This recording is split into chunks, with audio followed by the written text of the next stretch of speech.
welcome to Northgate High School. It's soccer on the agenda tonight. It'll be the Northgate Broncos playing host to the Clayton Valley Eagles. Anthony Schultz along with Dan Wall. And Dan, a couple of teams for most of the season going in different directions, although Northgate's picked it up lately. Clayton Valley, they are doing wonderful. Just one loss on the season, and this could be a record-setting season for the Eagles. Yeah, they could set their all-time victory total if they win out and make the playoffs. They didn't make the playoffs last year, Tony, and I know that's one of their goals. And Clayton Valley has won their last two games. They beat Ignacio, who's one of the powers in this league. They beat Concord. On the other side, Northgate's kind of up and down. They've beaten the teams they probably should have beaten, but they don't have that signature win yet. So tonight would be a signature win if they can win here at home against Clayton Valley. But they are coming off back-to-back wins and are on their best stretch of the season. On the other side, Coach Hara, since he's taken over, Dan, this Eagle team is really on the ascension. This should be a really good game here tonight. Come on back to Walnut Creek TV, and we'll have the opening kickoff for you and the starting lineups right after this.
Now I can dump my used motor oil and filters into the lake and no one will be able to stop me.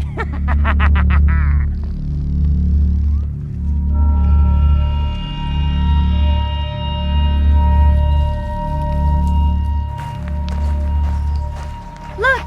Dastardly Dan is getting ready to dump used motor oil and filters into the lake. Oh no! We need to get Mr. Fuddlehead to stop him!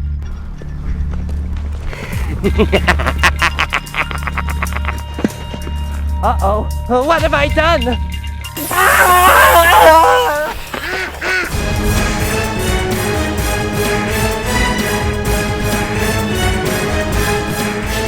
Look! He created a monster with this slimy pollution! Quick! Call Mr. Fuddlehead to save the day! Mr. Fuddlehead, come quick! Dastardly Dan is being chased around the lake by a slimy monster. Oh no, not again! I'm on my way! Help me, Mr. Funnelhead! This monster is sliming me! Why should we, Dan? You keep destroying our environment. Yeah, you polluted the lake and now all the duckies and fishies have to live in polluted water. Don't you know we need clean water to live? Yeah, water is life. Keep used motor oil out of our water supply. Oil busters, recycle that slimy monster.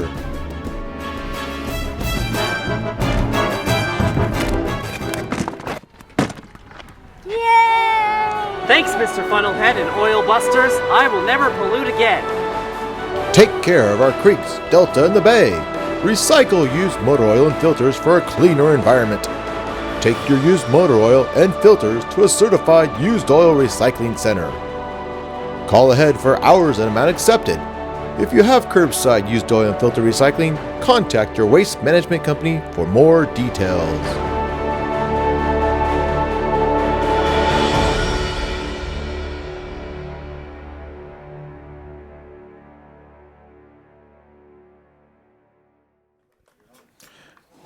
Okay, back here at Northgate High School, Anthony Schultz along with Dan Wall. A beautiful evening out here today, Dan. It hasn't cooled down like I thought it was Compared going to some of the recent evenings, this is very nice. been And tomorrow freezing. night, I don't think we'd be having this same weather. It's supposed to rain tomorrow. And here in rain tomorrow.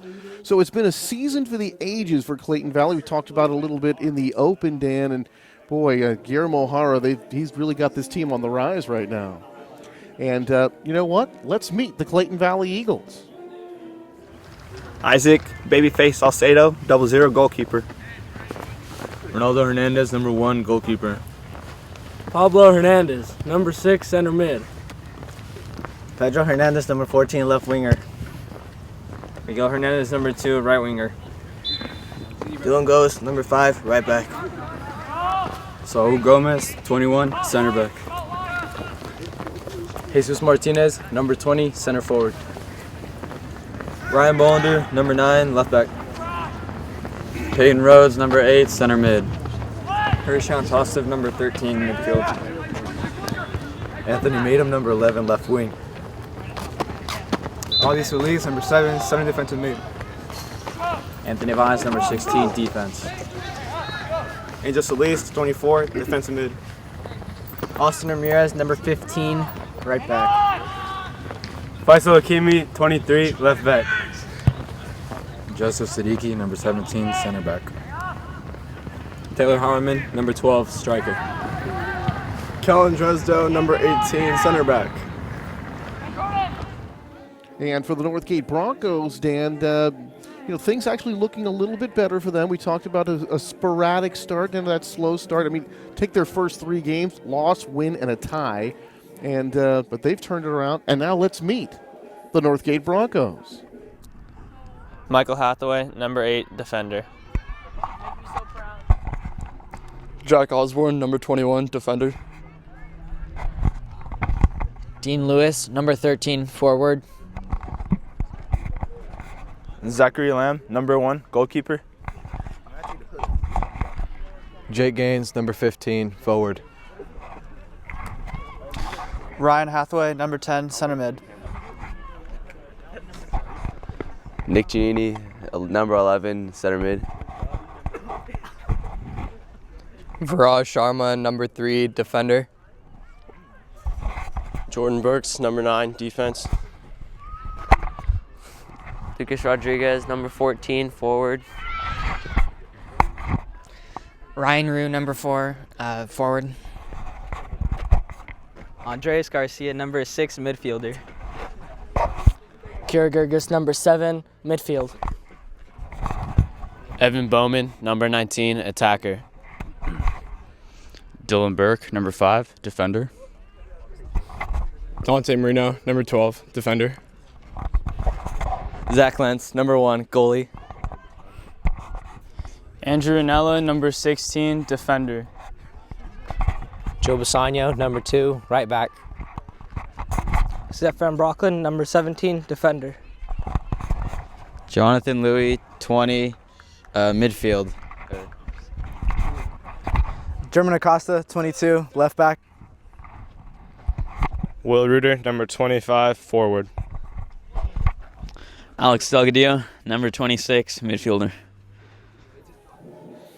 All right, Northgate hosting Clayton Valley, and Clayton going for the record and coming into tonight's play, Dan, 6-1-1 in the DVAL, 12-1-3 overall for Northgate. Still underwater just a little bit, but starting to climb out of that. 3-4-1 in the Diablo Valley and 6-7-4 overall. But like we said, they've been playing better soccer lately. Well, this game is the classic matchup of a fast attacking type team and a team that's going to play a structured, organized defense. That's what we're looking at here tonight. Clayton Valley has scored a lot of goals. Northgate hasn't.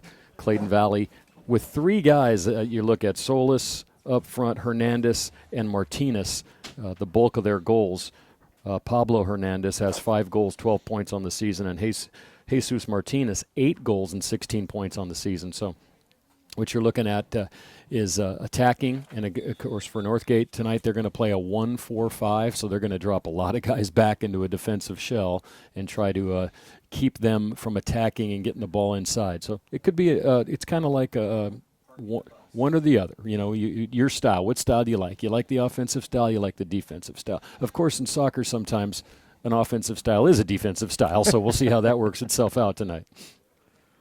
But yeah, certainly no problem scoring goals for Clayton Valley this year. Northgate has had some of their struggles, Dan, but as we said of late, they have played a lot better. There's a nice view of Northgate's field here. And remember coming here, well, actually, we didn't come here some years ago because there wasn't a place. Well, there wasn't to a go. field, Tony. It's hard to come to a place where there isn't difficult. a field. They did, for years here, this was just, I mean, they were the ultimate nomads back in the day where they played at Pleasant Hill High School, DVC, College Park. You can name any high school, Mount Diablo, LMC. They played everywhere. They were always, it seems like it, on the road, which must have been tough. Ever since they've brought that in, wow, there's a good shot of Tony and myself. And Tony, you had your Rams jacket on. I just wanted to, I know you and Matt are thinking about going in on a suite down in the Los Angeles Stadium. Well, yeah, money is no object. Yes, it is. Yeah. Yeah, Tony and Matt are Rams fans. Sorry, I'm a 49er fan. Can you apologize to me now, too? What's the holdup here, Tony? You're the expert on this stuff. I was wondering the same thing. Each team has been in these huddles for quite a long time, and I think we have to alert everybody that it is, in fact, a school night. It is a school night, not for me or you, but you do have to get up and drive all the little kiddies to school tomorrow. Yeah, that we finally got some folks in here. Small crowd. You know, high school soccer. It's caught on playing-wise. I don't know if it's caught on crowd-wise yet, which is a very interesting thing. You know, it's still going to be football and basketball that drive the revenue at most high schools, especially in this area. Maybe down south a little bit more in certain schools, I'm sure, who have some, you know, De La Salle, Monte Vista, San Ramon, some of those schools that have a history of doing very, very well in the playoffs. I know, Tony, you want to take a look at the standings before we get started, the DVAL standings? Yeah, here we are. All right, Ignacio Valley, 6-1-1, coming in tied with Clayton Valley, the top spot. 12-1-2 overall for the Warriors. Conquered the third-place team 4-3, 9-5-1. There's College Park at 3-3-2, 6-7-5. And Northgate, we told you about them. Mount Diablo, a couple of wins for the Red Devils, 2-6 in league. And, yeah, like I heard they got turf now, their field. So they've redone things out there. We're down to 2. That's tonight's trivia question. Name the 2 fields in the Contra Costa area that still have grass athletic fields. And I know the answer, Tony. Are you aware of the answer? We're going to let everyone. No. Oh, you don't know that? Well, I'll give it to you. Concord and Deer Valley are the only 2 left. Now that Antioch and Mount Diablo have joined the crowd. That was can you consider now, Tony? That was a longer huddle than the entire Philadelphia Eagles team used in the entire season. The huddle we just had earlier. Maybe what it was? We had a late arriving official. Okay, there we go. By the way, our ref tonight is Fernando Blanco. Rob Pierce and Jorge Ramirez are the sideline judges tonight, assistant refs. For those of you maybe not aware of this or joining us for the first time, there's only one referee on the field in soccer. The other 2 call offsides and fouls and out-of-bounds plays on their respective sidelines. And it looks like we are finally ready to get this game underway. This DVAL banner, we've got the Clayton Valley Eagles in blue trimmed with white, and we've got Northgate Broncos, Dan, in white with that very tough to see gold numbers on their back. We're going to have to have a talk with their uniform supplier one day because you cannot see yellow numbers on white unless you have very, very good especially under the lights. Very tough to see with that glares. Clayton Valley playing it back. Clayton Valley in a 4-3-3 with 3 very good players up front. Yeah, there's really a situation, Dan. Zach Lamb has played so well in goal for them. And they just really do everything well. And the record speaks for itself. I mean, Hara's first year actually took over a team that I believe won only 1 game. And the next year they won 6. The following year, Dan, they won 10. That was last year. Did not make the NCS, put in a bid, were denied. But this year they've completely turned that around again. So it's nice to see a program starting, the acorn becoming the oak, as it were. All right, here's Northgate playing it down the side, kicked back by Clayton Valley. They battle for it there on the side. That was Kiro Gerges going to kicking that one backwards. Nice looking footwork that time by Gerges. So far, a lot of the play right in the midfield.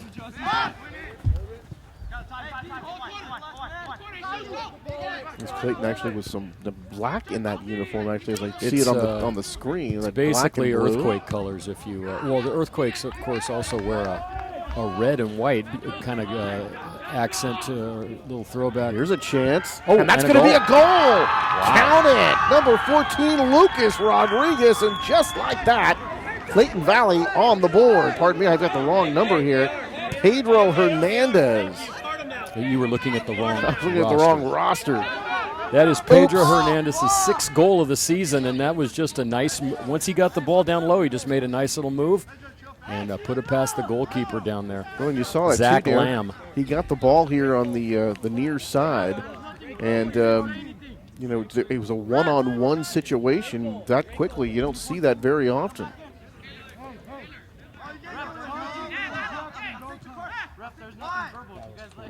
It looks like there was some type of infraction here.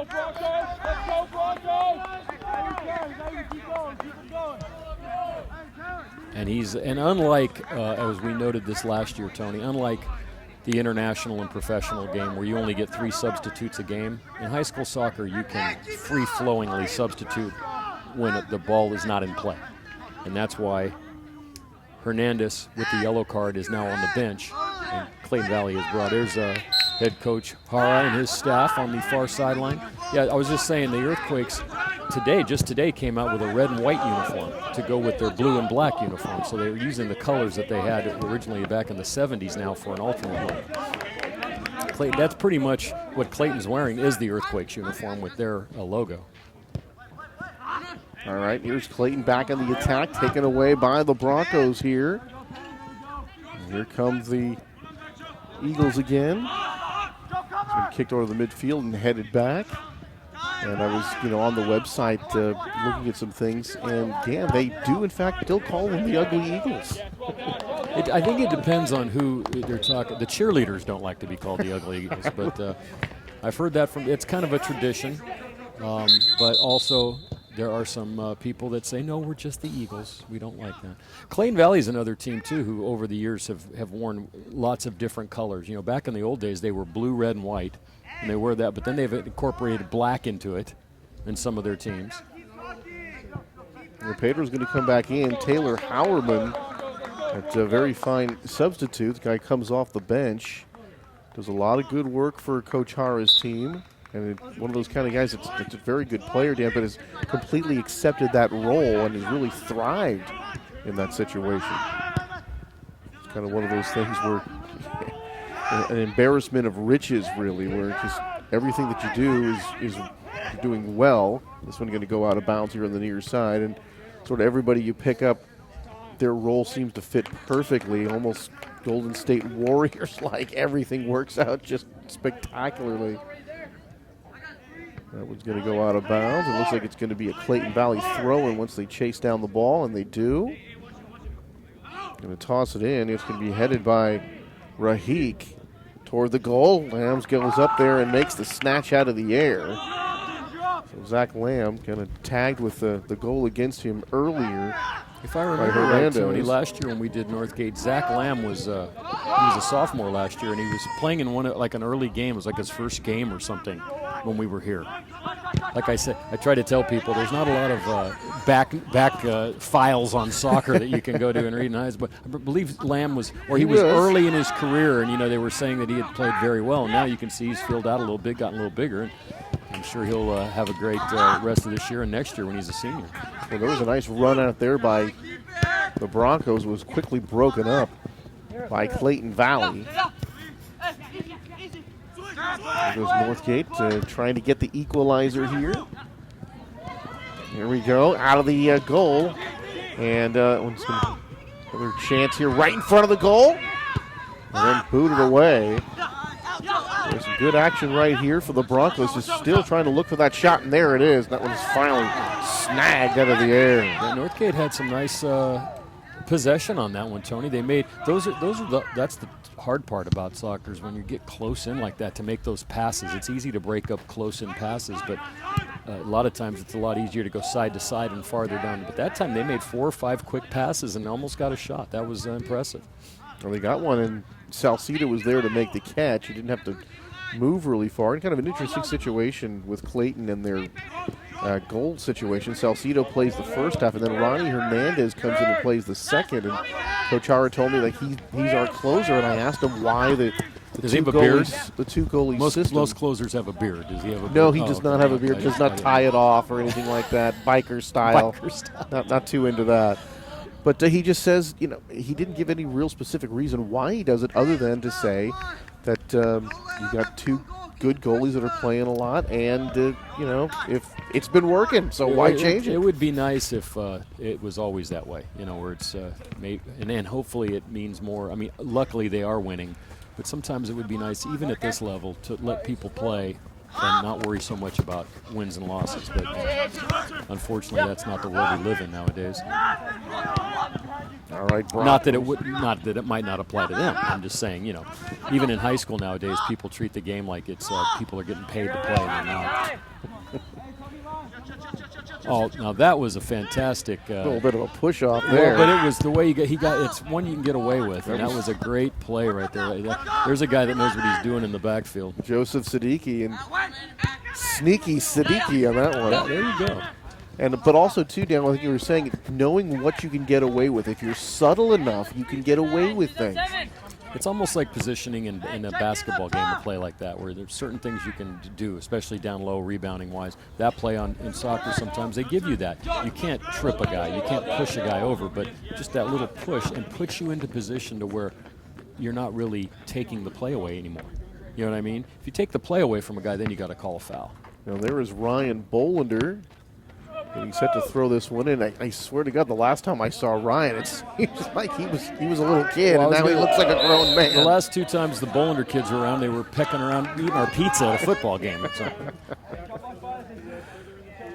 But boy, it's just funny when they go from, say, 11 and 12 to 15 or 16. It's just like, wow, it's a whole different person. I've seen that in a lot of the officiating I do, especially in basketball, with some of the kids I've had all the way from 6th grade, and you walk by them now and go, really? Gosh, you grew up.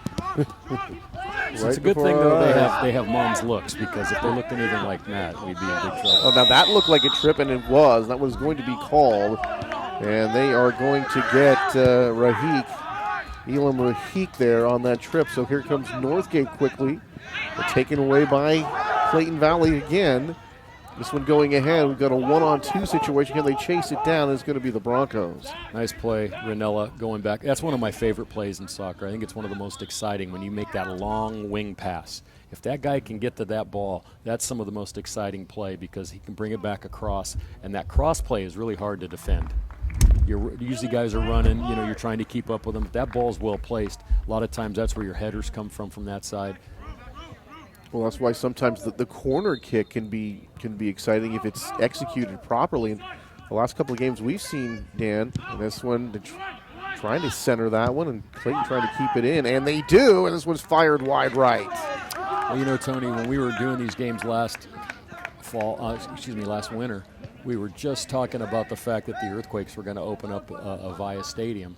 And now it is open. Went through a year. I went to the first game there, and I can tell you soccer's in a very good place in the Bay Area right now with that stadium and the interest in the game. This one's going to be booted out of bounds. Howerman kicked it out, so a throw-in upcoming here for the Broncos. Well, soccer does seem to be on the rise, Dan. I think a lot of those teams in the MLS getting new stadiums, and certainly everywhere you look on your cable or satellite package, there's plenty of Premier League games and MLS. Comcast has all the Earthquakes games on these days, don't they? Every Earthquake game is televised somewhere, either on Mexican TV, national TV, or Comcast. And remind me to, when we get a break here, maybe talk a little bit. Sacramento looks like it's going to get an MLS team in the next couple of years as well. Chasing this one down is Siddiqui. And this one's going to go out of bounds. Looks like it's going to be throw-in here for the Broncos on the Clayton Valley side. So let's see if the Broncos can make something out of this opportunity. Into the 29th minute now here of the first half. And, of course, just a couple of minutes in, we had the Hernandez goal in the 38th minute. One thing I noticed, Tony, and this might have been here last year, but I know some of the games we've called it not, they've put up some netting now behind the goal. So the ball doesn't roll all the way to Concord when they kick it through the end zone, which saves some time moving. Yes, I mean, I know we did a game once where it seemed like half the game was chasing down the ball on the other end of the track. And considering that they bring a bag with about 14 or 15 balls in it, I don't know why they just can't throw another ball in play and have somebody else chase the other ball. Usually they have ball kids and they're back behind the goal, and boom, the minute it goes, you throw it in, you go get the ball. Matt's telling us the ball kids are Can we go on strike for more money? They've got that ball kids have a powerful union. Yeah, very, very good union if they can go on strike. Okay, here's going to be a free kick upcoming here for Clayton. Peyton Rhodes to do the honors for the Eagles. Eagles and Broncos here from Northgate High School is going to bloop this one in, Dan, and that's going to be headed backwards. Lamb's going to come out of the goal, and they're going to have a whistle against Clayton, and we're going back the other way. That was a pretty good-looking kick right into a good offensive situation for Clayton. The ball got headed backwards, but Zach Lamb was on that one, and that able to thwart that opportunity was the Broncos.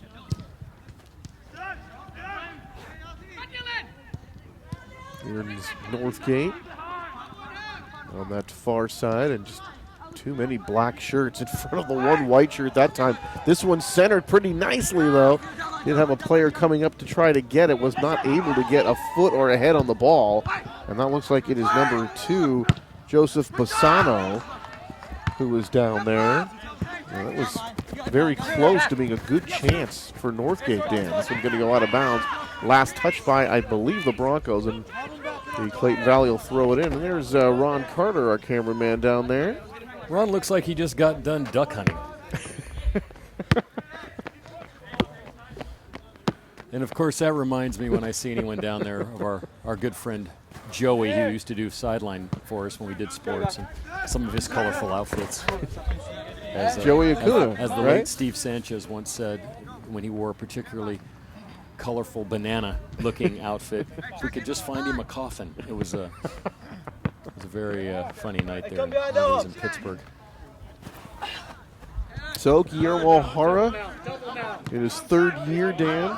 Said last year at 10-9-2. Guillermo played, several years in the MLS.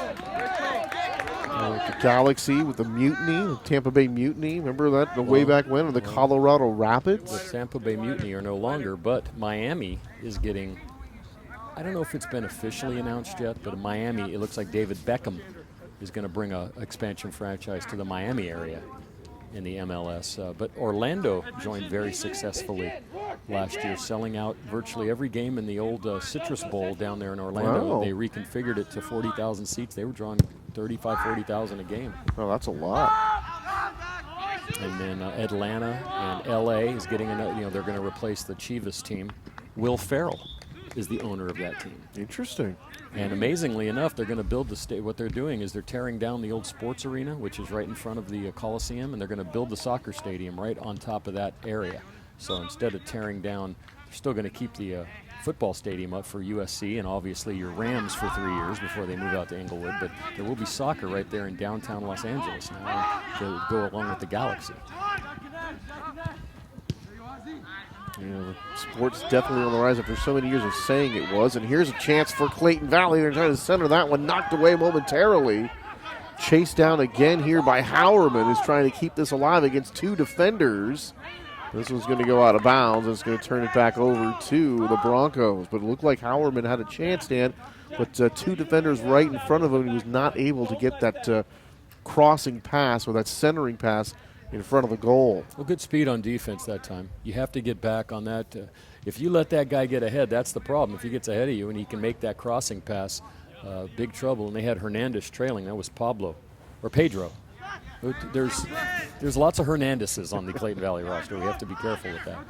It's kind of like Major League Baseball. The most popular surname, I believe, for some years there, it was Hernandez, and it was or Ramirez, but it's not Smith and Jones. Not anymore. So we got 23:46 to go. The clock runs down in soccer, in high school, as opposed to up to the 90-minute mark like it does in professional or international soccer. But they do still have injury time here, which is always interesting. How much injury time, or stoppage time they like to call it, you get awarded. And then they stop the clock at 2 minutes, and the time is kept on the field by the referee instead of sending it up to which is, yeah, something I think, from a fan's perspective, I would like to see how much time is left in the game, because so many times we get those exciting close games, a 1-goal difference, and it's kind of nice to know how much time is left on the clock when it's winding down in that type of situation. It's very much dependent on the official, and if I have ever seen games, sometimes if the team is down by a goal, they'll let them have that last attempt. They won't, you'll never see a ref blow a play dead if a guy's going down 2-on-1. He'd never do, oh yeah, it's 3 minutes, we're stopping the game. They're always going to let you have that last chance. It kind of favors the team who's trailing a lot of times in stoppage time. Yeah, because it is at the official's discretion as to how much more time he'll allow. Well, in a professional soccer, game. They signal up how much time. Well, this one booted away by Clayton Valley as Northgate was getting pretty frisky down there, threatening in front of the goal again. And Clayton Valley decides just to go ahead and kick it out of bounds and reset the defense. Here's an example of the substitution rule here, where you can substitute freely as opposed to just 3 substitutions. Jake Gaines coming into the ball game, number 15 for Northgate, and Coach Steve Chappell. Steve's also the athletic director here. We've got to know Steve pretty well over the years. Steve's a good number of sports out here. Let's see if Northgate can get a really crisp shot here. Trying to center it, knocked away. Try it one more time. There's a shot wide to the right. So, boy, even in a crowd, able to get a pretty good shot off, but not on goal that time. Just wide to the right. And Isaac Salcido. It was Dean Lewis who turned and spun, and that kick. Those are the tough ones because the goaltender really can't read that kick off the foot. It's coming from behind. You see that a lot in hockey too, when a guy spins and just shoots. You don't get the first view of the we'll call it the object, whether it's a puck or a ball like that. And sometimes that's where they sneak in, especially high, like that one was high. Dean Lewis, senior attacker, 3 goals on the season, nearly had number 4. Gave Clayton a bit of a scare that time, but a nice ability, Dan, to make that spin, kick that ball. I mean, to get that ball to go where you want to when you're making that spin, very difficult to do. It's like your body's turned. It's almost just you have to have that knack for where the goal is, and that's what goal scorers do, and that's how come they score a lot of goals. When you're considered a goal scorer, a good offensive player. He wasn't looking. He just turned, and that ball happened to go near. It was a little off, but it was in the vicinity of where he needs to send it to score. Posano keys it in, trying to get it to a teammate. Quickly kicked away by Osvaldo Solis. Osvaldo Solis, a midfielder, Dan. Really one of the guys that gives the squad that extra push. Kind of guy that can put him on offense and defense in that midfield play. They kind of run everything through him. They call him the glue of the team. That was a nice defensive play by Ryan Bolander that time. Got ahead, got down on the ground, and did not commit a foul, which is what you always want to do. Anytime you go down on the ground in soccer, it's almost like a 50-50. Unless you make a perfect play, you're always you can be handicapped by the fact that when you go down, if you don't make contact with the ball, you're going to get a foul or a yellow card. There's Salcido booting that one away. Isaac, a big, tall kid, and kind of an intimidator in that goal. He covers a lot of ground, Dan. And he's a good vocal leader, too. Kind of keep that back line. There's a smash, and Zach Lamb with a diving stop. Jumping to his right to make the catch. Nice play by Zach. And not only does he make the stop there, Dan, but he actually makes the catch, so no rebound possibility for Clayton Valley. Part. Rebounds here are very important because you have such a big area to cover. That was Howerman with the shot. And, as we mentioned, 5 goals on the season for Howerman. Coming off the bench. Well, like you said here, it's not. I even made that mistake because I hadn't done the game in a while. In forgetting that, because I even mentioned him, will he be your first sub? Yeah, well, he can come in anytime he wants. You know, you would think in a real game he would be, or that's where you usually keep your better and more gifted bench offensive players come in late, last 20 minutes, so they're in a close game, so they are fresh, nice and fresh, ready to get in and do what they need to do. Here's a chance for Clayton, center, kicked away by the Broncos. And that was Miguel Hernandez in that left wing trying to center that ball, but the Broncos able to kick it away, and at least for the moment, get a chance here to reset their defense. It might have been Ranella who made that defensive play. Here's one. Lamb is going to come out and smother this one just ahead of Pedro Hernandez. Boy, Hernandez was breathing down his neck that time, and that's got to be a scary situation. You're going to dive for the ball when you know somebody's coming to looking to kick the ball.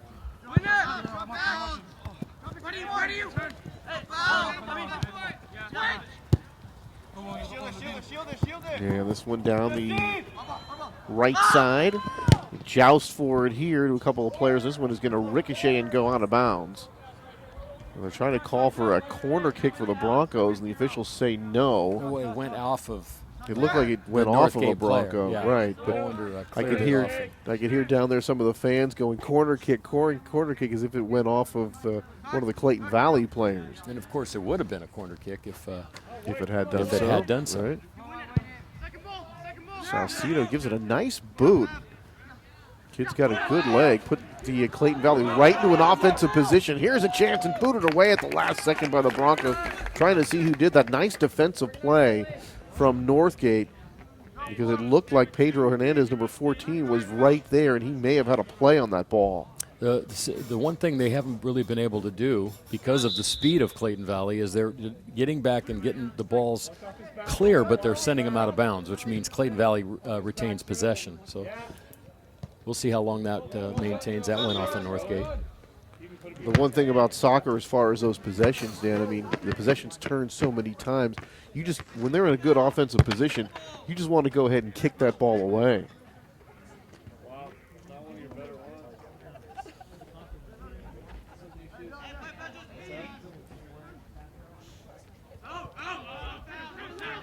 All right, here's Clayton on the attack this time. Hernandez battling with it.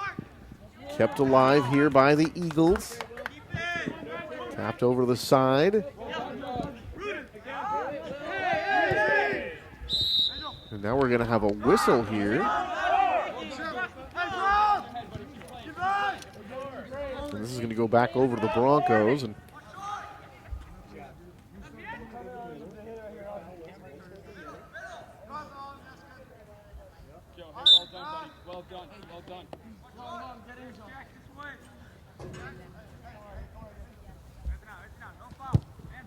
now Northgate able to dump it in and see if they can get the equalizer here into the 16th minute.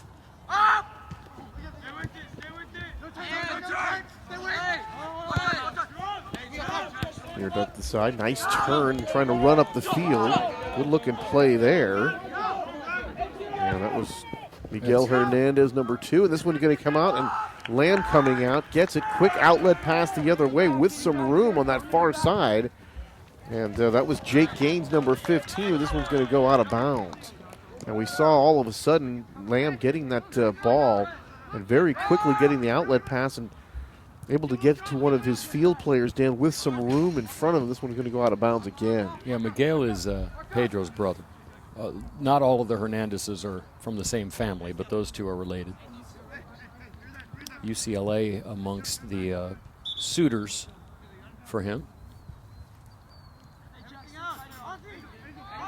Throwing it in from the side, and that'll be Dylan Burke. Putting it into play for the Broncos, and Salcido out of the goal, and he'll take care of this one. High arcing punt from him. And you got to like that situation when you can do that and get that ball, Dan, quickly into an offensive situation for your team. That one was in the air for quite a while. It gives you the ability to get down there and get under it. Dylan Ghost will throw this one in from Clayton from the far side. And this game is pretty much going the way you might have figured when you talked to both coaches before. Clayton Valley obviously is the quicker team with a little bit more offensive upside. Northgate is a little bit more defensively structured, although they have had a couple of opportunities down there. But you really wouldn't say they've had a big-time scoring chance. They've had some opportunities, but nothing frightening for the goalkeeper. Right, the one shot on goal, but it was really right to Salcido, who didn't have to move to make the catch. It wasn't really one that scared you. They did have that one turn and kick that went wide to the right and kind of had Clayton kind of breathing a sigh of relief when it did in fact miss. And really Clayton Valley's only had a couple other than the one goal. But, you know, one thing we haven't seen this game so far, Tony, in almost 28 minutes of play is no corner kicks. Yeah, that's a good call, Dan. We haven't seen any so far. It's kind of unusual this time of the game. There's a sprint down, and they're just going to boot it out. That's one thing that's got to be frustrating for the offense sometimes. You're running down there, the guy just turns and kicks it away. And again, that's the smart play, because if you want to throw it in, that's fine. I don't want you to have this possession with so much room to maneuver. Here's Bolander to key it in. Broncos trying to get it away, falling there awkwardly, and then now getting up kind of slowly is one of the Clayton Valley players. I think that was number 15, Austin Ramirez, who just came into the game. It is. Now he looks to be okay. But did kind of go down in a heap that time, Dan. It looked a bit awkward. Here's Clayton Valley. Quickly, defenders smother the Clayton player right there. We're going to have a whistle, like a tripping call that's going to go against the Broncos. Yeah, that was Nick Giannini, one of the captains, called. And it looked like he was going to card him, but I think he just warned him because it wasn't as it looked a little bit more serious than it was. Here's the free kick going all the way, and Lamb reaching up high to make the grab. And again, the good hands by the goalie. No rebound that time, and he had a couple of those black shirts right in front of him. It's a good thing that he did come down. That's the second time, Dan, when he's got what you could call a quality save, and also made the rebound. So he collected the ball in one shot and did not allow the rebound, I should say. Well, he's got a goaltender's build. There's no doubt about it. Kind of tall and lanky. Can get up there and get the ball. I'm surprised after that last kick that the football coach hasn't called him and said, hey, you want to punt? Especially after all the shenanigans we see in high school football with kickers. Here's a free kick upcoming for the Broncos. See what they can do with this one. Little pooch kick, and goes right in front of the face of the goalie, Salcido, and wide to the right. That was a dangerous chance. That was a dangerous chance right there. And Dan, there's just one thing about this game. When that ball gets close to the goal, you can hear the crowd start anticipating that the ball is going to be scored soon. Well, it's not like other sports in the sense that you can score on one big, long, giant play, even in football. In soccer, it takes a while to get the ball up the field, I watch sometimes when I'm at the Sharks games how it only takes sometimes 2 or 3 seconds to get the puck from one end to the other. Right. Things happen fast. Basketball, this game, like right now, no one's in danger right now of scoring a goal right now. It's in the middle. It's got to get down there now. But once they start getting towards the 20, you start a little bit more anticipation. Now, if he was to make a pass right here, you would have had it, but then it went back the other way. I mean, very rarely in soccer you're going to see what I guess we could call, Dan, the Hail Mary goal that you're talking about. Usually 30 or 40 yards away and he scored. That just doesn't happen a whole lot. It happens very seldom, and the only time you might see it is if they pull the goalie late and a guy gets the ball around midfield. I've seen some crazy things happen there. Okay, here's Clayton Valley with some room this time. Kicked away. Lamb is going to come out. This one is going to whistle. Is going to stop play as the ball goes in the goal. But no, Louis was offside. Flag came in, and the offside call has been made. And so there it is. For those of you that might not, and it's a very weird rule because it's not like in hockey. If you're familiar with hockey, where there's a line, and if you go in front of it, you're off. Right, the blue lines. If you're in front of it before the puck, you're offside. Here, no cherry picking in hockey.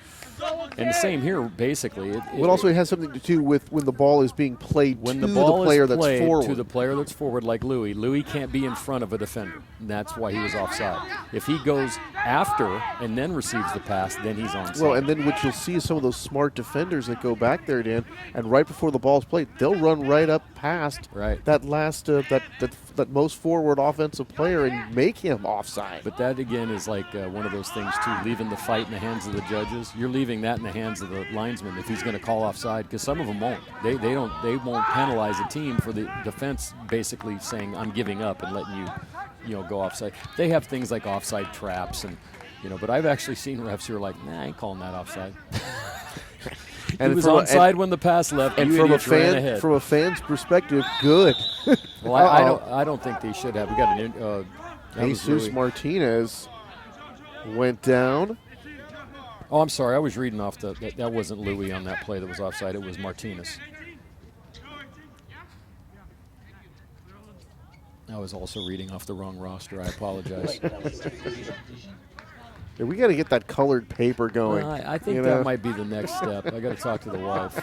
Because sometimes you look down and I got to talk to the wife. I put Clayton I got to have it cleared by the wife. The pink paper. I got to have it cleared. See, I got Clayton in blue, but that didn't settle into my limited brain power. All right, here the Broncos going the other way. There was a one-on-one situation down this near side and then booted out of bounds. Nice play. And let's see how that was. That number 17, Joseph Siddiqui, able to kick that one away at the last second, preventing the Bronco player from making that crossing pass. He's had a couple of very nice plays down there. That's a guy that knows how to play defense. No question why he's down there.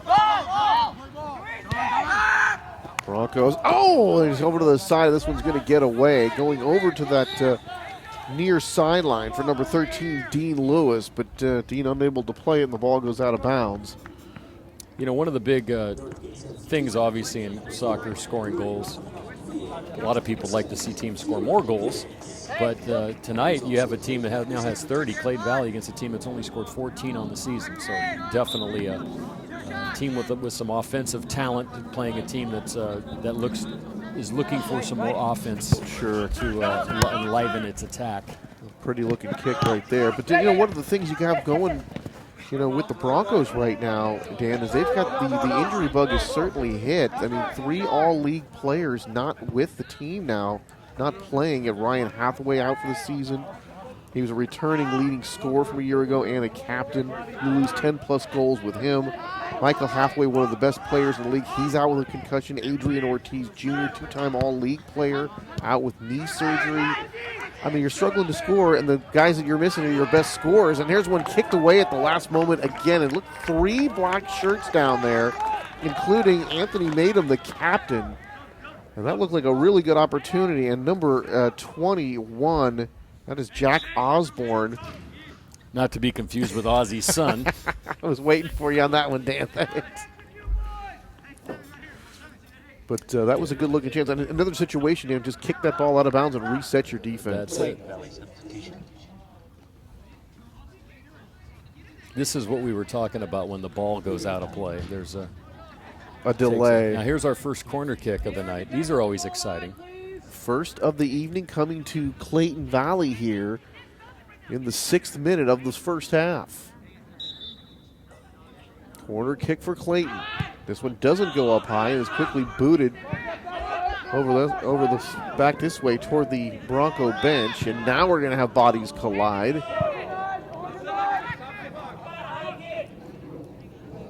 Pedro Hernandez involved in that, along with number 4, Ryan Rue. I think someone in the crowd had said something about a high kick. I think that only matters if your foot eventually finds face. You can do that as long as you don't kick the defender that's coming in to try to make the play. All right, Peyton Rhodes going to be given the free kick here. Interesting looking formation. This one's going to be headed up in the air, up and over everything and off the football goal post. Goes off the right upright and goes out of bounds. So the first corner kick, and then there's been some different things about that when I see a corner kick, Dan, I'm always in favor of having that ball lofted up high and give somebody a chance to head the ball in. And then a lot of times, though, you see them kind of skim that ball along the ground, and every once in a while it'll pinball around and give you an opportunity. It does, but I always like the and sometimes you see guys, usually the guy that takes the corner kick is very adept at taking a corner kick. And I've seen some guys who send it halfway to the other sideline, all the way over there, and it's like, you want to get that into that area where everyone's bunched in and just hope it hits one of your guys' heads. Because those guys that can get up high and position themselves and put it in the net, those guys are worth their weight in gold in soccer. That one went way up there. Salcedo high arcing kick takes a big bounce. Let's see if Clayton can keep it in. No, the Broncos going to take this away. And here's another run down that side. And there again, Dan, another nice play by Siddiqui. And that's gone down there a few times tonight. And Siddiqui has not allowed one crossing kick tonight. He's a stud. I can see him being on the all-league list at the end of the year. Well, I think all by himself, he is really frustrated this Northgate attack. Out to Pedro Hernandez, who heads it backwards. And here comes the Cavalry. They're going to kick this one right back to Zach Lamb. And of course, Siddiqui's one of them guys. He's a defender. He doesn't score a lot of goals. He's not on the team for scoring. He has a goal, but usually a good defender's lucky if he gets one a year. But he's made 5 great plays. Bolander gets this one over to the side. This one's going to trickle out of bounds. And it looks like it'll stay with Clayton Valley. And Rahik will hand it over to Bolander to send this one in.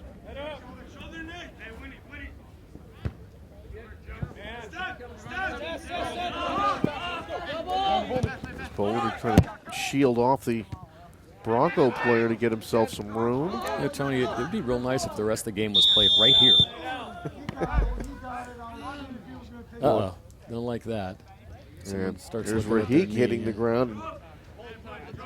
It looks like he was holding his left knee. Don't like seeing that. Rahik in quite a bit of pain right now. We'll see whether or not he can stay on the bench. They are going to replace him.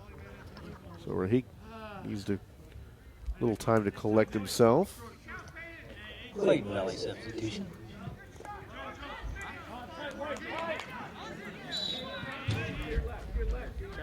So the free kick upcoming here for Peyton Rhodes, dumping it in right in front of the goal and right to Zach Lamb. And boy, that was pretty fortunate. That ball looked like one of the Clayton players had a chance to get a foot on that ball.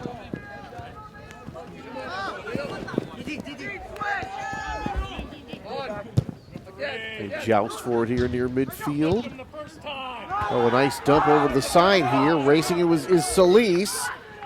And Solis, and boy, Zach Lamb going to make the play on that one, but Solis looked like he had a clear path. And again, Dan, we've only seen that a couple of times tonight when we got an offensive player with the ball right in front of the goal. Here's one dumped to the side. Here's Miguel Hernandez. Let's see if he can get this one centered. Tries to get away from the defender and does. Back to Rhodes. Rhodes dumps it in, but it is headed away by Northgate. And boy, all of a sudden the action getting a lot more faster, Dan, spending more time in front of that goal for Clayton Valley. This one dumped in. Hernandez tries to go for it, but the Broncos able to thwart that chance. And finally the Broncos able to kick it out here into a much safer area of the field for them. Let's see where the pace has really picked up here in the last couple of minutes. And we are at that. They're showing 2 minutes on the clock, so they're on the extra time here in the first half. A 1-0 lead for Clayton Valley as they go for this record-setting season here for Guillermo O'Hara. And just all the credit to him and his staff and his players, as we told you about in his third year, took over a team that won 1 game, Dan, and then 6 wins, 10 wins, and now looking for that record-setting season. They certainly will be in the thick of things in that Division I playoffs. And now Steve Chappell getting having a discussion with the officials. Like he wanted an explanation of something or other. Yeah, that was weird because you didn't really see much happen. But it's always nice when it's something I try to do when I officiate games is if someone that treats me decently, I will explain to them what's going on. So, some officials won't tell anyone anything, which I don't think is the right way to go about it. But if a guy treats you like a human being, go over and tell him and explain to him what the situation is. I have no problem with that.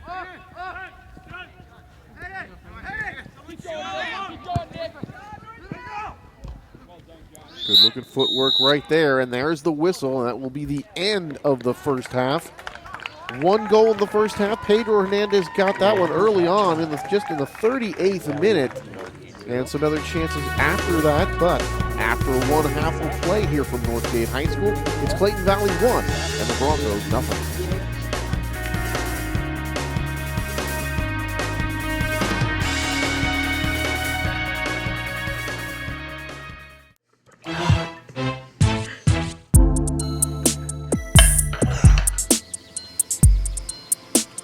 Bro, I don't know. I honestly don't think we should have had Jessica drive. Yeah, bro, Katie's gonna be so fun. It's so worth it right now.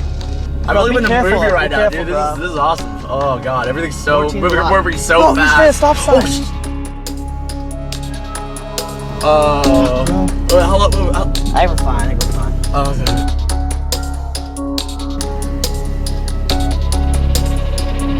I'll tell you about it. Oh my god. Act normal.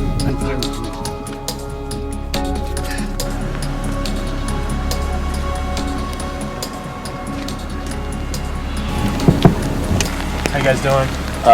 Doing pretty good, officer. Good. Hey, the reason I stopped you is you kind of rolled that stop sign back there. Do you have your license registration? Yeah. That one. Is that your license right there?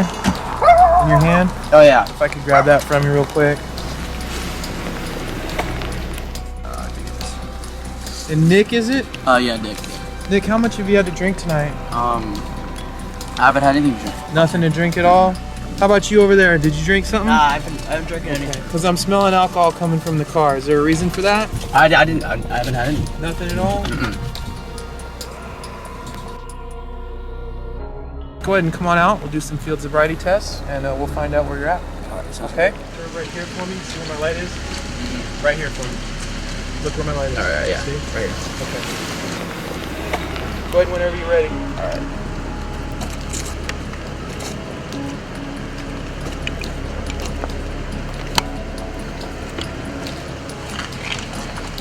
Deep breath in, blow. Keep going, keep going, keep going. That's the thing, is you have to kind of recognize what it is you're drinking when you're drinking and maybe call for a designated driver or a taxi, right? Oh yeah. All right.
All right, back for the second half. Anthony Schultz and Dan Wall right here at Walnut Creek TV, where TV comes home. And the Broncos and the Clayton Valley Eagles back on the field and set to go here in the second half. And here we go, a 1-0 game. Pedro Hernandez in the 38th minute of that first half. the lone goal tonight, Dan, and so far the difference in our contest. Yeah, Northgate's going to have to open up their attack a little bit more if they're going to get an equalizer here, Tony. And by the way, I just want Walnut Creek TV is going to have to change their slogan soon, because now you can bring TV to about 100 different places. Used to be you could only watch TV at home. Now you can watch it on your phone, you can watch it on your computer, you can watch it on your car, you can watch it where TV goes with you. Yes, TV wherever you are. I think, can you put that in for me, Matt, on the suggestion list? Oh, thank you. Yeah, that'll even it out. Even out the payment plan. Throw in for Clayton. And this one booted out by Northgate. And I think that's a corner because it went to the goal line side of the flag over there. Where's Ron Carter? On the 6, Alex, on the 6. Guys on the corner of the 6. Get him at 14. This will be a corner kick, so it took so long to get our first corner kick in the first half, and just a few seconds to get one here, and this is a different style. That was kicked up and through the I was going to say that's a 25-yard field. That would be an interesting play. Maybe that would kind of like the old MTV Rock and Jock game, where it's a goal, but if you kick it through, you get 3 points on a field goal. What do you think, Tony? No. No. Not adopt that for I don't think that'll fast work. Acting, or like an Australian rules football. You get half a point if you put it through the goalpost. So, of course, Ronnie Hernandez, now we told you he is the closer. But second goalie here for Clayton Valley. He is now in the game as he takes over for Isaac Salcido. Salcido gets the first half. Ronnie gets the second. And Ronnie very strong. Good shot blocker. Good with his feet. And like I said, Dan, they do it just because it works. I mean, some sports, you don't have one set guy, and it kind of comes down to you don't have maybe that one guy who's good enough to hold the position all to himself, but that is not the case here with the goalie situation for Clayton Valley. And of course, goaltending in soccer, you can go a whole game without even seeing a shot. It's not like hockey, where in hockey you're going to see 25 shots a game no matter what you do, no matter how well the defense is playing. But I've seen, games here, they count shots differently in different games. In soccer, they count shots, and then they count shots on goal, which are shots that would have went in if they had not been saved by the goaltender. But they still count shots, even like that shot over the bar would be counted as a shot, but not a shot on goal because it had no chance of going in. And a good distinction to be made. Whereas in hockey, you only get a credit for a shot if it would have went in. There is no they keep tab of the shots, but no one really cares about that stat. It's shots on goal, which they have to have been going in unless the goalie saved it. It's a little different in soccer. But like I said, too, you want to throw some numbers up there because I've seen soccer games where there was like two scoring chances. It can lend to that, and when all the arguments come down, that's why some Americans still will not watch soccer, just because there's not as much scoring as they're used to in other games. It doesn't. There's a beauty. And Americans want the ball. They want to see the scoring. There's that's a for certain sure. beauty to the game of soccer when it's played right on a big green pitch, real nice. One thing you kind of lose out here is you're basically looking at all the markings from the football field. You don't get to see how beautiful just one big giant solid lawn looks with just a line down the middle. It's beautiful. It's kind of like when you first walk into a baseball stadium when you're a kid and see the grass the first time, like I did. When you see that great expanse of the grass, it is a very neat feeling when you first come in and see it. I saw it at Candlestick in 1966, and I still never forget that. It was just always so impressive. That nice AstroTurf, it was beautiful. Well, it was grass then. It was. Yeah, it was AstroTurf in '71. When I was a kid, went there. Yeah, it was the turf. They put the turf in when the Niners moved there, and then they took it back out in the '80s. Good speed coming down that far side. Body's hitting the ground there. It's Taylor Howerman, and now we're going to have a whistle. I think some feet got tangled up that time, but good speed. I'll tell you one thing Northgate has not allowed them to do. On the opportunities they've had, it's been more about not being there positionally, but they've ran step for step with Clayton Valley speed-wise when they've had to go down those sidelines, and that's been very impressive. That'd be the one thing you thought maybe they'd have the advantage on, but defensively, Northgate's been able to keep up. Oh, a little trickery, and Miguel Hernandez kind of ran past that one, then got a kick to him. And this one's going to go right by Lamb and score! Goal number 2 for Clayton Valley. Taylor Howerman getting the goal in the 35th minute of the second half. And that was just a misplayed ball that time into the goal area, and looked like he just kind of came up and tipped it off his noggin, put that one in. And Tony, I'm so glad you don't do the goal thing. You know, I mean, you gotta have the guy. I forget his name, but you know the guy I'm talking about. I've heard it. Not one of my favorite calls, to be honest. I think it's good for him to make. No one else needs to make that call. You got to have a unique one. So Lamb has been touched twice here for goals tonight. Pedro Hernandez in the first half, and now Howerman moments ago in the second half, a 2-0 Clayton Valley lead. And now we're going to have some jousting there, and 2 players hit the floor. Or hit the ground, I should say. And over comes Jesus Martinez. Yeah, asking for an explanation. Is he going to get yellow card? He got a yellow card for that push, dangerous play. Jesus. And he's going to go out for a break. I don't know how they run the yellow card. You know, used to be, Tony, if you get 2 yellow cards in a game, that's a red. You're done. It used to be if you got 2 yellow cards consecutively, even if you got 1 today and 1 in 2 weeks, then you were suspended for the next game. But now they've went to a thing in like the MLS where it's an accumulation of cards. I don't know how. Maybe you get 5 and then you're suspended for a game. And I don't know what they do in high school. I'm not really familiar with that rule. If it's 2, 5, if it's up to the coach, whatever. But I do know 2 yellows in a game equals red. Well, good-looking boot here. But quickly kicked away by Clayton, and now chasing it down is Rahik on that side. He keeps it alive and then booted away as Rahik was trying to go over to Howerman, who was running with some room, but able to break it up that time. I think that was number 8, Michael Hathaway. I didn't think he was out of the game. Maybe I got the wrong number there. Trying to look down there, and I was seeing that gold number with the light shining on it. Here's one booted away. That was getting kind of close. Well, you know, Clayton Valley's only given up 7 goals the entire season. So they have defensively as well as offensively have been, as you mentioned, having a great year. So now another corner. Pedro Hernandez, another corner kick. So already a pair of corner kicks in the half. Just 1 in that first half. All of them coming for Clayton Valley. Yeah, that's you see that. Matt just said it. They called play number 2, which must mean kick it in the middle and everyone go there. And this one sent way wide left.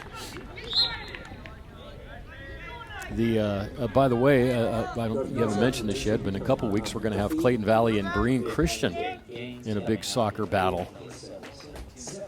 Yep, we try to get all the Walnut Creek teams in there. Breen Christian toward the bottom of the standings, but I'm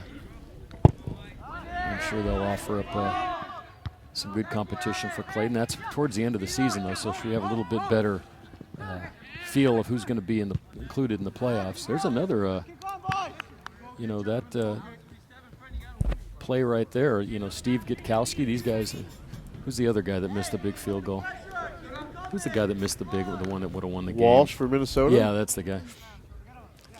Minnesota hasn't had great success in the field goal kicking in the playoffs in the last 20 years.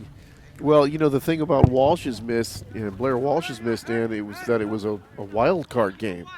Because if that had been a Super Bowl or a conference championship, you'd never live it down. Right, right. But a wild card game, people tend to forget those a little easier than they do once it gets to the NFL's version of the Final Four, or of course the Super Bowl, because Scott Norwood, his name is synonymous with. Yes, it is. Yes. Well, you know, the funny thing about Anderson's kick, and I always relate, some people don't realize this, is that was the only kick he missed all year. It was amazing. And then he missed the last kick that would have put them in the Super Bowl. Instead of a 10-point lead, they gave the Falcons one more chance. That's all they needed. That's it. I like that long ball right there, Howerman. Nice play to play it backwards. Does get this one centered. The Broncos are right on it. and they'll be able to play it away. So a good job by Howerman to give Clayton a chance with that centering pass. And now here comes the Broncos the other way. And there you go with a kick out of bounds.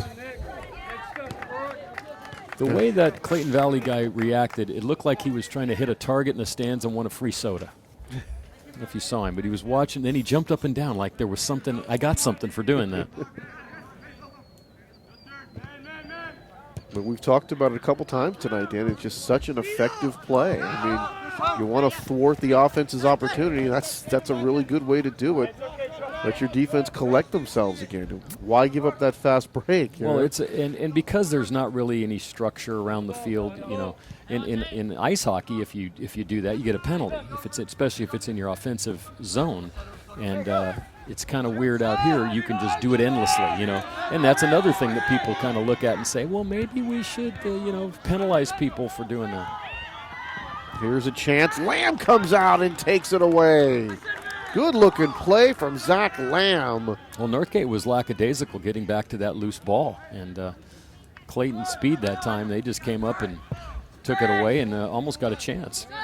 Yeah, it was Pedro Hernandez again. This one, nice, good-looking play right there by Hernandez to take it away from Northgate and to sort of make a tackle right there, and that was against number 17, Seth Van Brocklin. Well, that's a perfect example because it was down low and people that he are got watching. The ball first there. When you go after the ball, even if you trip the player after you've got the ball, there's no foul. If you do it from behind and don't hurt the guy, you might get obviously a penalty, maybe even a yellow card. If you go down and hurt the guy, that's when you can get thrown out of the game. All right, Clayton trying to get back on the attack. We can play to the outside. Howerman works it down to the side, but a little bit too far, trying to get it out to Miguel Hernandez on that far side, and could not hook up. Well, while we're running for this ball, Tony, as we met last year, we were talking about Orlando and New York City coming in. It gives us a chance. Now you've got Atlanta's getting a team in the MLS, LA, Miami, and the very good possibility Sacramento. Sacramento plays up at the old Cal Expo where they used to have the amphitheater. They built a soccer stadium, and they are selling out every game up there, the Sacramento Republic. They've even come in and given the Earthquakes some really good friendly games. And it looks like if they pass that stadium, they're going to try to build a downtown soccer specific. Oh, another goal. Pass Lamb and score! Wow. Make it 3-0 Clayton Valley. Let's see who got that one. I think it was Howerman again. That was a big-time goal right there. Howerman again here in the 28th minute. Boy, and talk about danger zone. If 2-0's not bad enough, 3-0 just seems like. I thought I was going to get my whole story in, Tony, but I couldn't with that. That ball came back quick, and just off that the throw-in that came off that long ball. Now Clayton Valley looks like they have even more jump right now than they did in the first half, which is hard to believe. Boy, Hernandez pushed from behind. No whistle. Now there was a pull, a tug on the jersey right there. Looked like a little tug on the jersey right there, but no harm, no foul. This is almost, when you think about it, insurmountable for a team that's only scored 14 goals this year. Sure. To come back from 3-0 down against the first-place team. Just a few more games left in the regular season, Dan. And looking at the Division I standings, which Clayton Valley is a part of, Santa Rosa and Berkeley leading the way there. Clayton Valley coming in at third. And the Max Preps, Dan uses an algorithm to predict who has the best chance to win the North Coast Section Division I title. Santa Rosa and Berkeley, Marin, Monte Vista, Heritage, Clayton Valley fifth on that list. De La Salle eighth on that list. I mean, they don't win everything? No. Oh, okay. Just checking. Seems like they do. I can remember some years ago, I think we were out there doing a soccer game, and they won 5-0. I think it was. It was. I can only remember of the games we've covered. Of course, we've never covered a football loss. I don't recall covering a basketball loss other than when Deer Valley beat them there in the playoffs, and the women never lost when we had them. And I think they even won the lacrosse games you did, and yes, the volleyball game that we did. Rugby, I don't remember that. Baseball. Now, baseball, we have seen him get beat a few times. Baseball, for some reason, if you don't have a hot pitcher, you can get De La Salle in baseball. Well, and one thing about the nature of baseball, though, too, Dan, trying to this one kicked out of bounds by the Broncos. You have the round bat, round ball. You have to hit it square, right. and because if you throw that perfect pass, it's usually going to get caught. Right. But sometimes you hit the ball so weakly, and that one turns out to be the one that helps you. You can do you everything stroke the ball right, hard, that one you're out. And get out. No, you're right. You're right. That makes baseball a little odd. Yeah, it's not like that in most other sports, well, especially like basketball. Basketball is the one sport, you do everything right, you're probably going to score. You don't have someone sitting in the goal. Like these guys, you can make 7 great passes and the goaltender stops you. Well, guess what? We didn't score right there. But also in basketball, Dan, there's some of those situations where you don't dare give the team another opportunity because you figure if they have the ball, they're going to score. In this game, you can play keep away if you want to. It's a big field. Like you said, you can dump the ball around and then just kick it out of bounds and kill 30 seconds off the clock. Yes. This is that's why it's hard. When you're down 3-0, it's very difficult to come back from that. Oh, we got an injury over here on the near sideline. And one of the Bronco players slow to get up. Looks like he's got something in his back there. That is Kiro Gergis. He'll come out of the ball game. And into the ball game to replace him is Dante Marino, number 12. Gergis still holding his lower back. I don't know if we had just fallen awkwardly or something or other, but he appears to be in some pain, so take a little time to clear out the cobwebs, and he'll come back hopefully. Now coming into the ball game, number 6, Pablo Hernandez for Clayton Valley. 4 Hernandezes, 2 of them, as Dan said, related. Not all 4. And the thing that's weird is they all spell their name exactly the same. Now, sometimes, when you get a bunch of, even if it doesn't, like Rodriguez, they can spell that with a Z, spell it with an S, spell it with a G, these guys, it's 4 guys, exact name. And it's Miguel, Pablo, Pedro, and Ronnie. How did Ronnie slip in there? How did Ronnie slip in there? Thank you to whoever your parents are for making that a touch easier for us. It could be Ronaldo, but they just call him Ronnie. That's possible, too.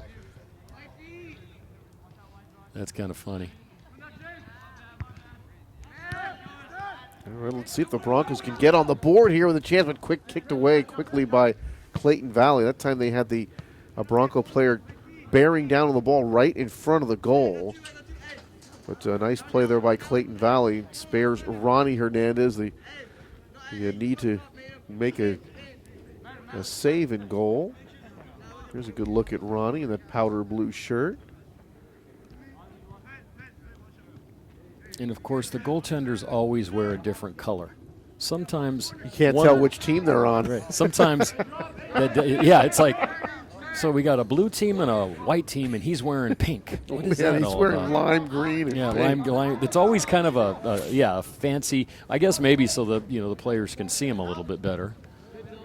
Well, they stand out. I just don't know who they're playing for sometimes.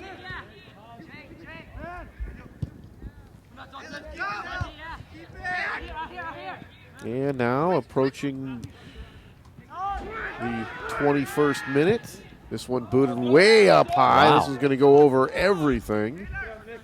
Even that extra fencing they put down in there to make Dan Wall happy so that they don't have to spend so much time chasing the ball. That might have been off the entire property line. That one went out so far. Yeah, this one is going to be tough for Northgate here in this one. they would need to score a goal really quickly. Yeah, and they really haven't even had a chance to score a goal. And in the Not second really. half, they haven't had a scoring none. opportunity at all. So it's just tough. I mean, this the one coming in. They knew they would have to really. I guarantee you they don't want to admit it, but probably in the back of their mind they're thinking 0-0 would be a good result. Right. And that's not going to happen with a 3-0 lead for Clayton. I will say though that other than the last goal, the other two were kind of fluky. You know, just down low. They were nice plays and everything, but they could have been stopped. That last goal was a big-time goal. That's coming from a Howerman. Looks like a guy that could play in a above high school level. Well, Zach Lamb, in the last 3 games, Dan, yielded just the 1 goal. Shut out College Park on the 22nd. That was a 1-0 win for the Broncos, their biggest win of the season for Northgate. And makes a lot of big saves, managed to manage that back line really well. In College Park, defending league champion, so, a big time you get a shutout against a team like that. But tonight has certainly not been his night. But when Clayton, no matter who Clayton Valley's plays this year, that opposition, it's just not their night. It's just the way it's been. Yeah. There's Howerman going one-on-one, looking for some room. Taylor splits the defenders, then gets knocked to the ground. And that is a tackle of the illegal variety. Nobody got a piece of the ball that time, but they took him down. But a nice-looking play by number 12 there to take it right in between 2 defenders. And that just goes to show you how tough it is to get between 2 defenders in a soccer game. And some people might question why do certain fouls get called differently. On that one, he kind of helped create the contact as well. They're going to give you the ball back, but really not a penalty or a card type situation because he was running as hard as he could, and so were the defenders. It's not like someone came across and cut him off or took his legs out. Well, it just doesn't look like a blatant situation where I'm trying to hurt somebody or I'm just trying to take some down. Hey, look, I'm going for the ball, and he got knocked down. That's the way he goes. Oh, this one hooks right past the 2 defenders. Wow. And boy, that one had some English on it. That was a lot closer than you. And then Lamb dropped the ball out of bounds. And so now you get a corner kick. Wow. Boy, Lamb very frustrated. You can see where he threw the ball away, and he knew he made a mistake. He's been so good on a couple of those saves, Dan, being able to prevent having the rebound. In this one, he lets get away, and here's another opportunity for Clayton Valley. They're going to get another corner kick here, 4th of the game, 3rd of the half. There you can see it, 3-0. Here it is. Going across the goal, booted in, and then right into the hands of Lamb. And Zach in a good spot makes a nice play.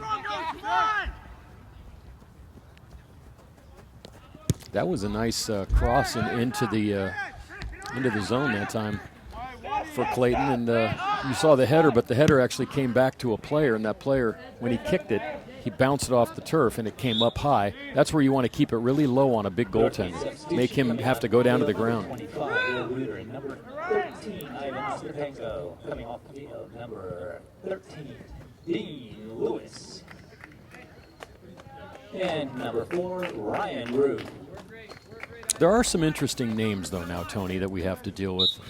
A little bit more than I know when I was in school. I think the big name to learn was, Wall. People always mispronounce that, too. They call me Don Wall, or how do you spell it with an H?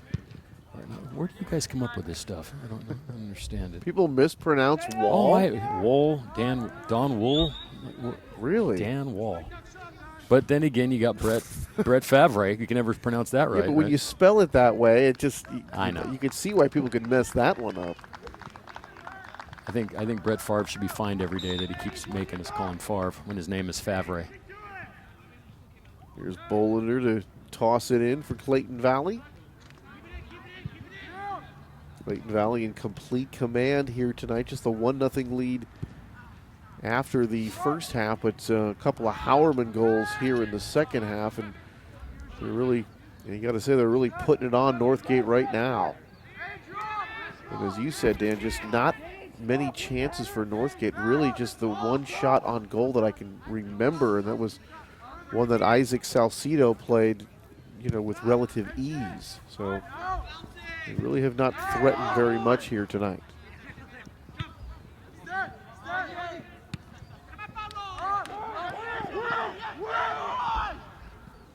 See if they get a chance here. Well, see, their defense is really active and gets back on takes those plays away. That looked like it would have been an offsides play anyway. Had that ball gone through, but that was a nice down into the corner. Nice forward pass by Howerman. Let's see, Maidham trying to play it out there, and a defender all over him. They joust for the ball now into a big crowd. So somebody's trying to dig this one out. Tony, you've been expanding your vocabulary. Joust, that's a good one. Were you watching the Three Musketeers this week on video or something? Actually, I was at an old video arcade playing that old 1980s game, Joust. Remember that? Wow. The guys on the ostriches flying that. around. Remember that? A great game. All right, racing down the other end. There's Osvaldo Solis, number 7, in the corner, trying to get it to a teammate. He does, and they score! Goal number 4. I think this one is going to be Anthony Maidham from Osvaldo Solis. And for the 3rd time in the half, for the 4th time in the game, Clayton Valley on the board. And Dan, this one is turning into a blowout. Now that was a beautiful play that time. Great pass inside Maidham. Just all he had to do is put his foot on it. That was beautiful. The last 2 goals they've scored have been really nice, legitimate soccer goals. So Maidham in the 15th minute, and it's 4-0. And Osvaldo Solis with a very nice play. He's the midfielder, Dan. Told me he gives this team a boost. He can play either offense and defense. They run things through him, as we said earlier, and boy, they ran that one through him. And they just tell me that he kind of one of the heart and soul, the heartbeat of the team that makes the team tick, and he made a great play there. Doesn't get a whole lot of goals himself, but he can set up his other players. And for Maidham now, his 4th goal. So you've got some big-time goal scorers on this team. Howerman, Jesus Martinez, Pedro Hernandez. Those are the attackers, but Maidham comes in the game now. 4 goals for a guy that doesn't start for you. That's the kind of guy you want. Yeah. And you talked about it earlier, Dan, that you look at the scoring differential for this team. It's sort of bordering on the ridiculous right now. I mean, you're just head and shoulders above so many other teams, but you look at that, and Ignacio Valley right there with them. Well, they have everything you like. They have some speed, they have some size, they have creativity, they got finishers. I mean, they're loaded up front. I'm sure there's some teams that would like to just have one of those 3 guys, much less all 3 of them. This one going to go out of bounds. You talk about a great matchup coming up, Dan. Next up for the Eagles on February the 2nd, they will take on the Warriors of Ignacio Valley, and that is going to be a big-time soccer game. Yeah, that's one sport of, poor Ignacio, who used to be a powerhouse in the old DVAL when Antioch was in it, and we used to play against them, has fallen on some rough times in other sports, but not in soccer. In soccer, Ignacio Valley is a really highly regarded team. Well, certainly, when you look at the standings, they're looking really good. 6-1-1, that ties Clayton Valley Charter for the DVL lead there, and just a half game better than Clayton Valley, coming in at 12-1-2 overall. To the Eagles 12-1-3. And I've heard I was talking to some guys during the West Coast Jamboree last year and this year about Ignacio Valley. They have a couple of teams that they don't get along with. I guess them and Richmond have a huge rivalry going, and they're not real fond of each other. So see what happens to them once they get into the playoffs, or if they're even in the same division, because Ignacio is not, enrollment-wise, a Division I school. So here's Peyton Rhodes to put this one in. Put some English on that one as it sort of spins off to the left. Looking at Clayton's log, Dan, they won the first 3 games by a combined score of 10-1, and that included a 5-0 win at Doherty Valley. Then they tied Cal High 1-1 on December the 10th. And they won 5 of 6 from January the 5th through the 26th. And the first one was a 2-0 victory over Northgate. And the last one, a 3-0 win over Concord. That was on a Tuesday. And their only loss was at Concord, Dan, December the 17th and 4-2. And they tied at Deer Valley in a ball game. So it's just been one of those seasons, one of those kind of magical seasons where everything falls into place. Everybody's got a role that they can take. A lot of guys that can do different things for you. And I guess Matt mentioned that the Concord game was played at Concord, where the field was muddy and was not exactly the pristine, fast surface that we've seen them play on tonight. That one skips right up into Zach Lamb, who picks up the hop. 11th minute, winding down here in Northgate. And this one going to go out of bounds.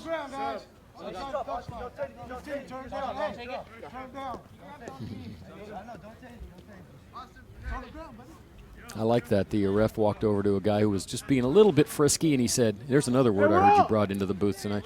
And he said, turn it down a little bit. Which, in a 4-0 game, come on, guys. No one wants to get hurt here.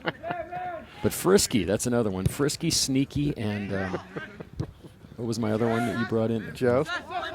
Joust. Wow. Tony's 3-star words of the night. There you go. Well, I can't think of a way to bring in, Dig Dug or Frogger into this, but I would have because I played those games too. How about Space Invaders? Yeah, there you go. Funny thing is, I didn't see that one. Here's Clayton Valley, another chance, some fancy footwork right around a defender looking for some room. There's the shot, and that's going to actually ricochet off a Bronco defender and go out of bounds. And that was some good-looking footwork. I'm trying to see, was that number 11? Anthony Madem?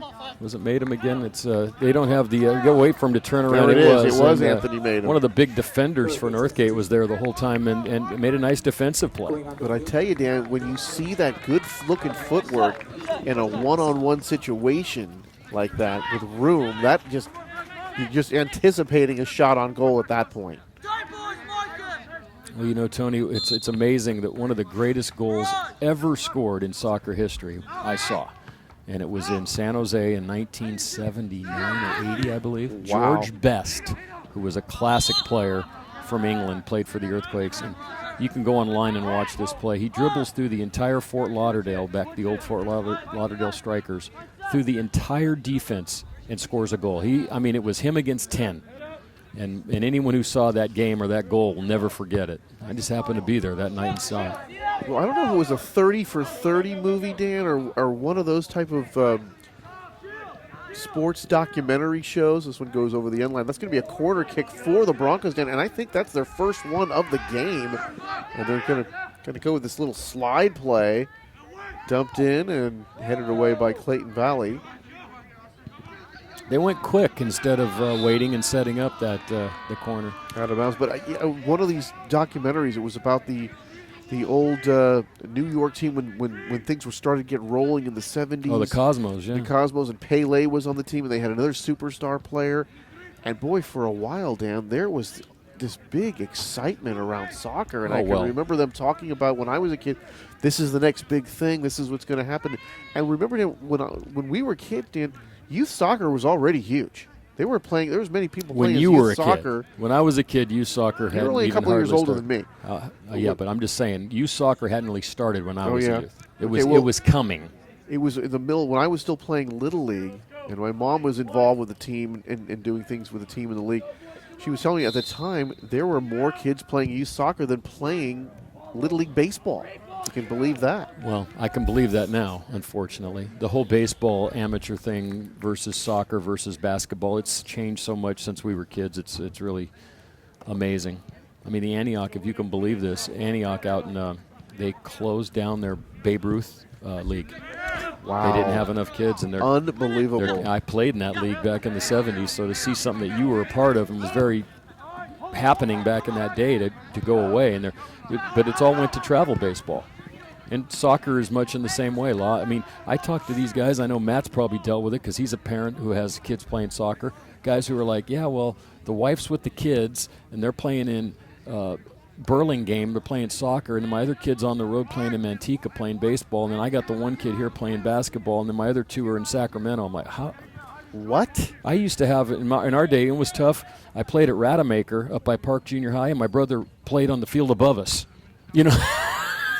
Well, I didn't. Feet. When I was that old, Dan, unless we had before the season, sometimes we would travel to play other teams outside the area, but for the most part, and this one kicked and Lamb going to make the play here.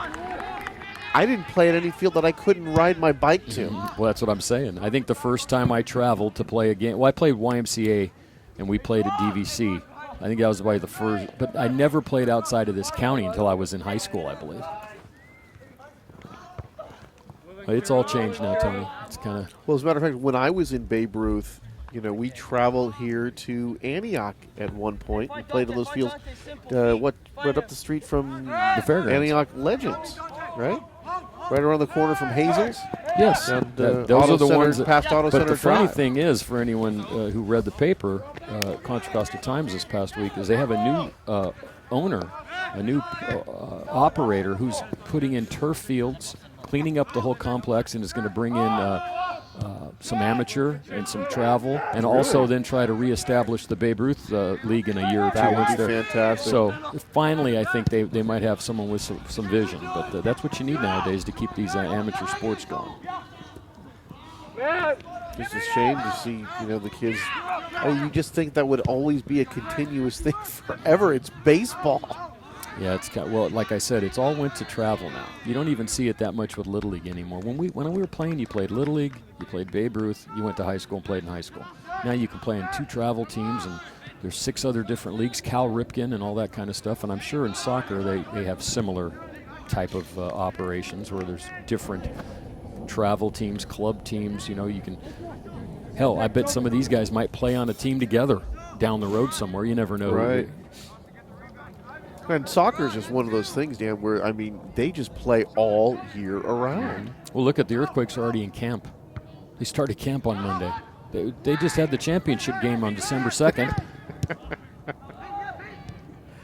But even these kids here, there's not just one particular season the way you see in baseball or football. Basketball, they play a lot too. Is this one headed away and that'll go out of bounds? But soccer has, you're playing in this one league that plays in the fall, then you're playing this one league that plays in the spring, and then they're playing in the summertime. They got clubs going in the summer, club teams going in the summer. And then, of course, because of Europe and other places, because of the weather, some leagues play when others are off, and others play when the others are off. So there seems like there's soccer every day. And I'm sure for people watching this game and watching these kids play, they love that.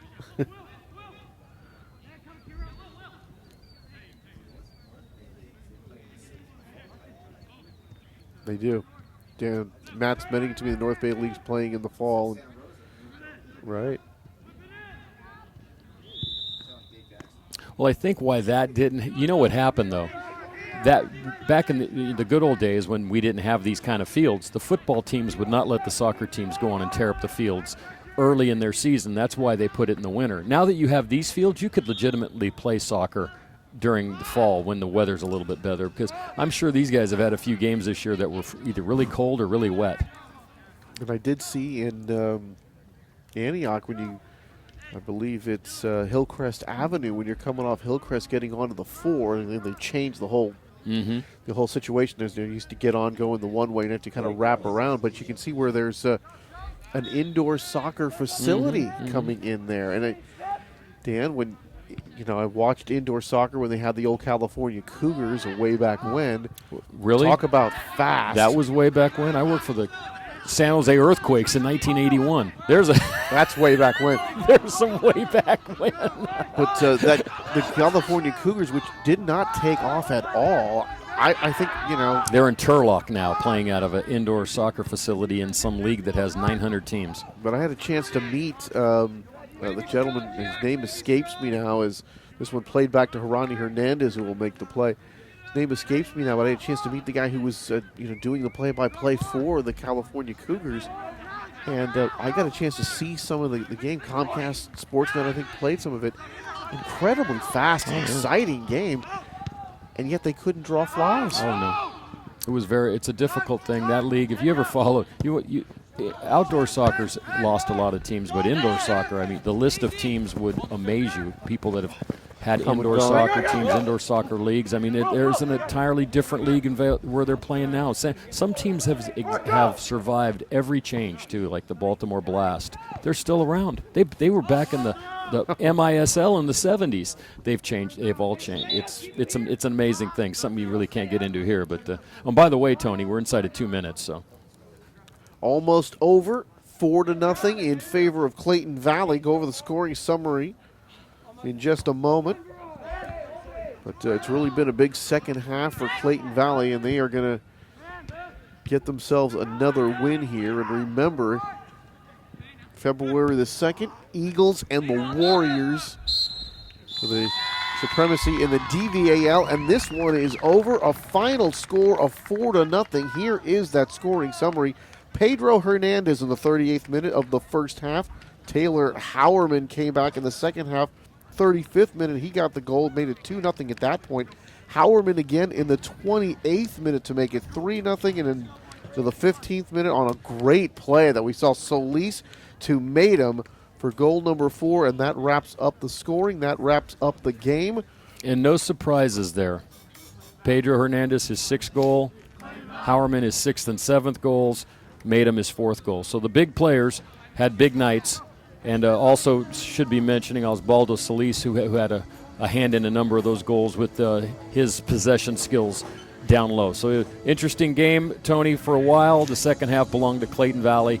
They win 4-0, and we'll look forward to seeing them again in 2 weeks against Berean Christian. So Clayton Valley runs their DVAL record to 7-1-1. They go to 13-1-3 overall. For Northgate, they drop to 3-5-1 in league, 6-8-4 overall, and that does it for us here at Walnut Creek TV. For Dan Wall, Matt Bolander, Ron Carter, and all of us at Walnut Creek TV. I think that was all of us. Well, everybody else involved. Everyone who works at Walnut Creek TV, everyone here tonight, the coaches, the players, the fans, the janitors, I think there's people at the station that helped to make this happen as well. So for all of us here at Walnut Creek TV, I'm Anthony Schultz from Northgate High School saying good night, everybody.